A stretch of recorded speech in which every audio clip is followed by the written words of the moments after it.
Hello, hello, hello. Oh, I haven't had surgery. I'm waiting to have some plastic surgery, though. Maybe a little hair club. This is Sir David the Bard. Sir David the Bard coming out of Kangaroo City in Australia, down under, with the Bard. No, you're right. I haven't taken my damn meds yet today. You're starting to see the real Bard. Now, let me tell you. I'm going to do an atheist commercial here. So, God, if you're a Muslim, a Christian, a Hindu, a Buddhist, I don't care. You turn me off. The atheist will continue. Let me tell you why I don't think there's a God. Okay, this is just the Bard's opinion. The Bard. Yesterday, I sat at a McDonald's. No, I wasn't eating. I wish I was eating. I was out of money. Anyway, I was watching. It's a McDonald's in a huge box store. So there's just lots of people going through there with strollers and kids and old and young and whatever. Now, let me tell you, if you're religious, you can save yourself a lot of money and a lot of guilt. Go sit in a McDonald's. Watch humanity. Watch humanity. And then say to your God, these are people all created by a God. You gotta say, shit, I don't want to be around that God. He doesn't know what the hell he's doing. I know.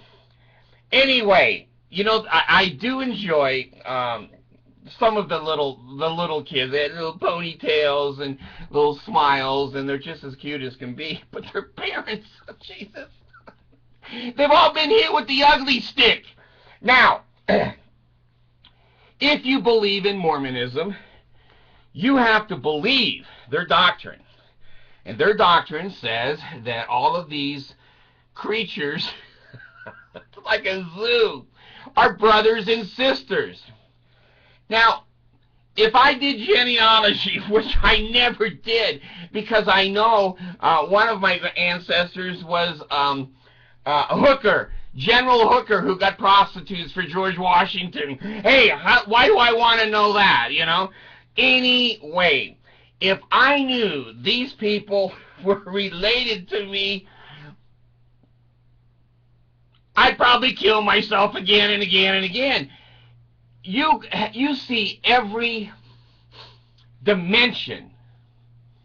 That's exaggerated, because you don't see sickness and disability, and well, you do see Jesus, disability. Now, I you know, I'm mentally ill, and I gotta go take my meds. There's a guy there working for the company, and he was in a wheelchair. Okay. Now, I'm not an anti-wheelchair person, believe me. I've used the Americans with Disability Act most of my life. But here's a guy in a wheelchair, and he's kind of like just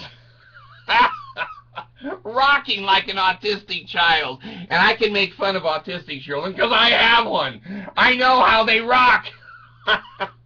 So he's sitting there gaining a full wage and just going in circles in his wheelchair, doing nothing, just going in circles. Like, all right, well, it's nice that the company is willing to take on a handicapped person.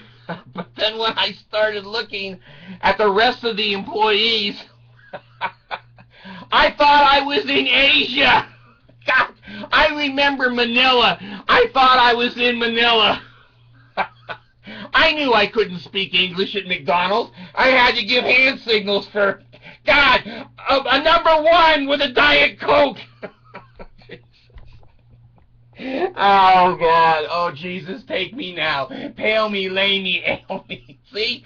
Without meds, I'm out of control, folks. I'm out of control. That's $700 a month. It's worth buying a human being. The meds, they help. Anyway, here's the conclusion I have come to. I don't want to be related to most of you. God And I know no one wants to be related to me, so let's just quit this religious shit and say we're not brothers and sisters. We didn't come from the same family. No way. Now, when I looked at the humans, it's kind of like a zoo for me. I love to sit and watch humans. I really feel like I'm at the zoo. You see mothers going through that have more kids in a shopping cart than food. You see 82 kids in one little bottle of milk. Why can't they close their legs now and then? Now and then. And then you see now I know I'm getting lap band surgery, and all you guys know that, and that's coming up in the next month or so. But where do these fat asses come from on the mothers? You know, you can have, I see them go through, there's, well, you know, a couple of people that go through, women, and they have a cute little body, and they've got 2 little kids. God damn. But look at the one that has 82 kids in a cart. It looks like it's being pushed by the Goodyear blimp with little feet on it. Damn.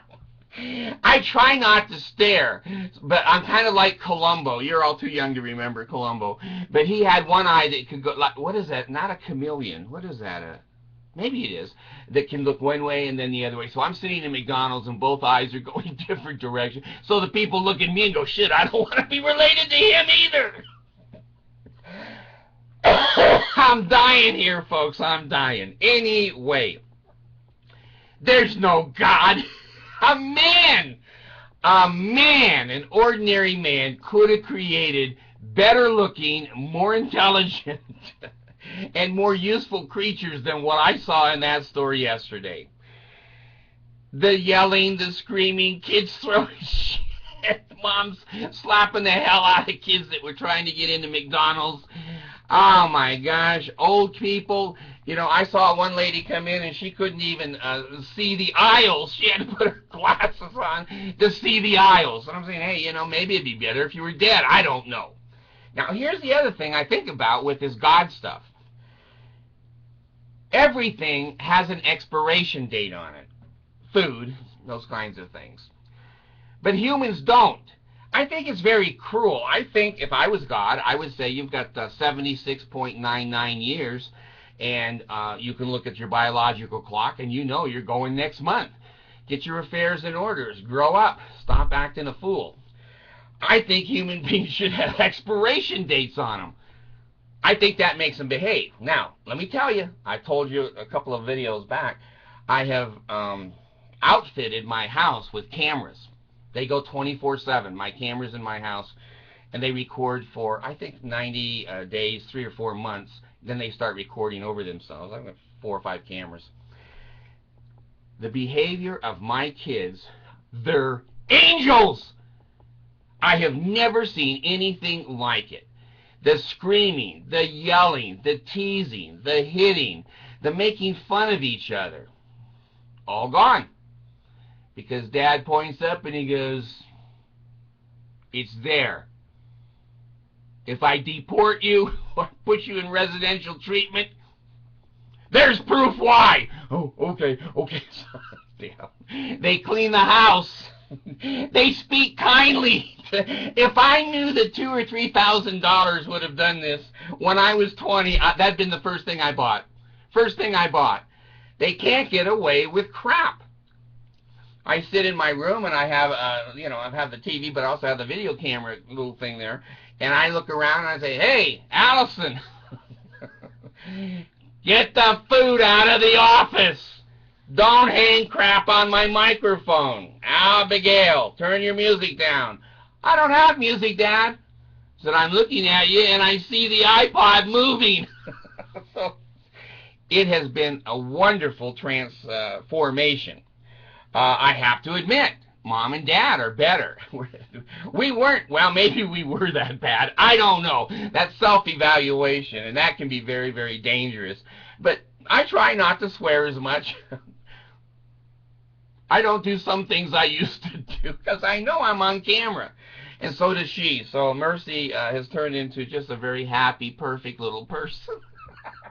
And for $3,000, it's a deal. It's a deal. So I recommend to any of you that are having trouble in relationships, if you want real human beings around you, put the damn video cameras up, and they'll act like religions tell them to react like. So, anyway, here's my evidence. One,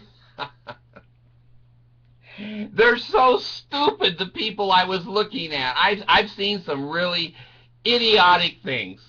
These humans that your God created are idiots. They're fools. They're morons.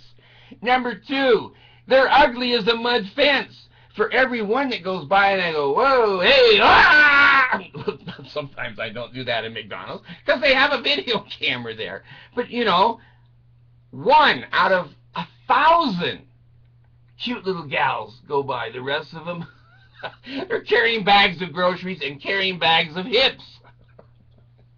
Kids, they're cute, but 99% of them, I want a candy, Ma! They're trying to embarrass their mom in the store.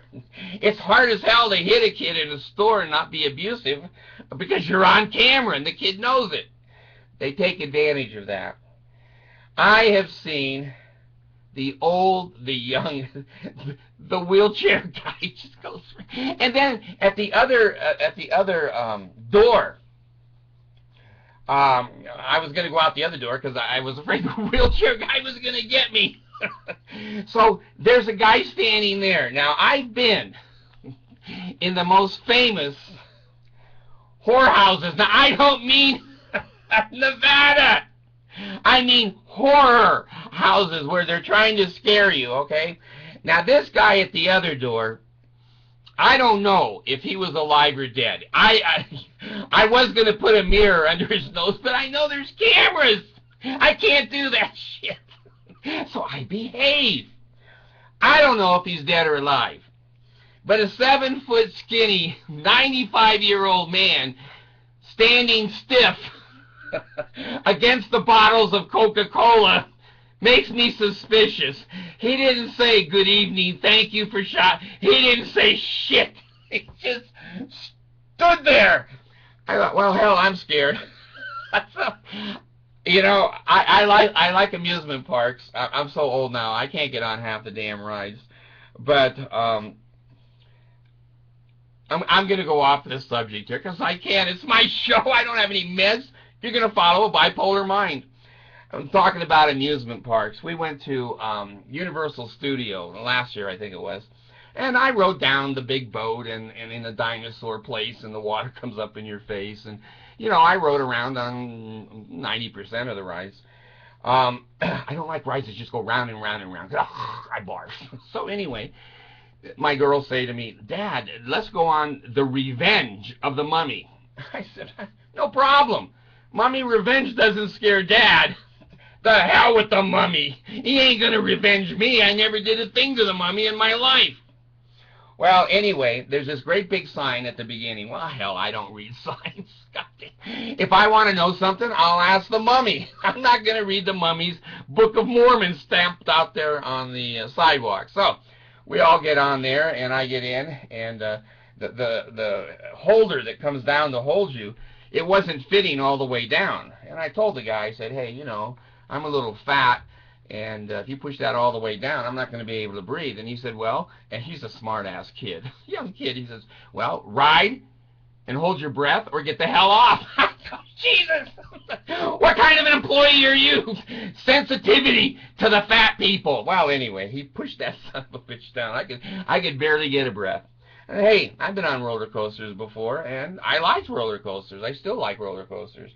So it starts. Now, it goes from 0 to like 60 in probably 2 seconds. And I'm saying, hey, that's pretty fast, but who the hell turned off the lights? I can't see the track. And if I can't see the road in the car, I get sick. I get car sick. I got to see the track or I'm going to start barfing. Well,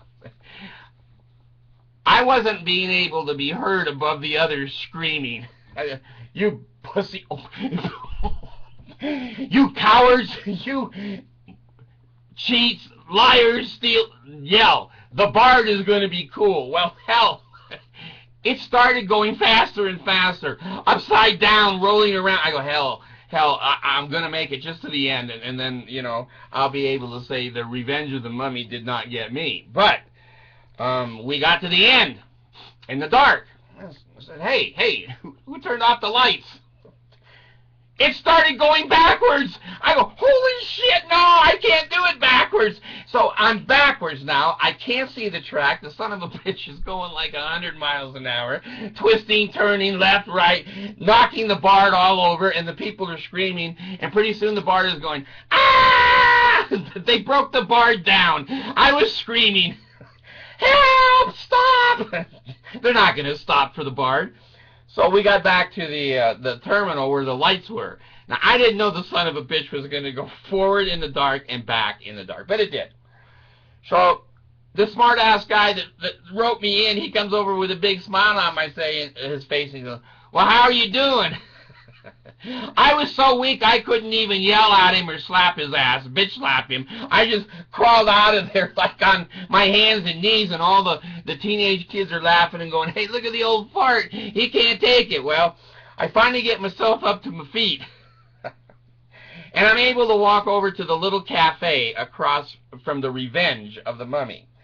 And this was only, I don't know, a year and a half maybe after heart surgery. And so I told Mercy, I said, God, give me something to drink. I'm sweating like a pig. I feel like I'm going to throw up. And frankly, I'd rather be dead right now. So the kids are all standing there watching their father die. They bring us out. I'm sweating. I'm sitting underneath.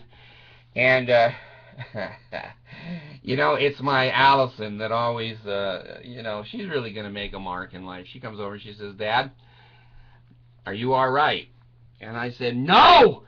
I'm not all right. The Revenge of the Mummy got me. She says, well, Dad, there's a big sign up there. And I know there was a sign up there. I didn't read it. She said, well, I did. And it says if you're pregnant, and you're not, so I didn't worry about that. But it said if you're a heart patient, don't even get on this ride. I just wanted to slap the crap out of her and grab her by the neck because she's so damn smart. She's so smart. And I said, well, now see, I got to be cool under fire. So I said to her, I said, well, I saw that part of the sign, honey, but Dad is very big and very strong. And some things don't apply to Dad. She says, well, you are sick now. So anyway, The Revenge of the Mummy at Universal Studios in California. If you want a suicide ride, be a heart patient or pregnant and get on that ride. So anyway, going back to all the humans that I witness every day.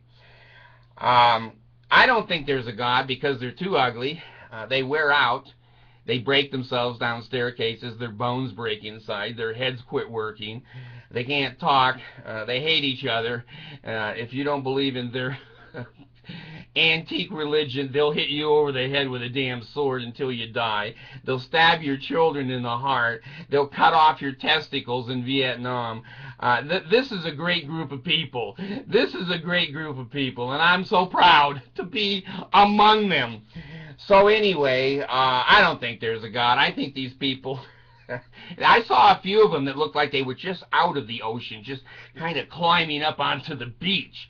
And many of them that looked like they could be swinging from trees. So I think evolution is probably the reason that we're here. And if not, when we get to the God that made this mess, I'm going to say, what the hell? What's your skill level? What's your skill? Do you need to go back to Humans 101? Look at this shit pile of people you made. You know, they cook each other by the millions in ovens, and wars everywhere, and oh my God, the lying, the cheating, the stealing, and the Mormons all think they're going to become gods. Well, at the level of God level of making those kind of people, maybe they will. I expect a little more of a God, and I don't see it, I don't find it, so the BART is on his own. He's an atheist. And I just wanted to let you know that if you really want to believe in your religion, go over and sit in a very heavily human-populated area where they walk by you, and take a look at what you're among, and take a look at what your God created, and then say to yourself, do I want to give that God money? do I want to live all those God rules? He should spend a little better and more quality time making human beings. So anyway, there's my atheist advertisement. Worship your gods if you want, but when I looked out of there, I said, holy shit, this doesn't look like a God creation to me. Thanks.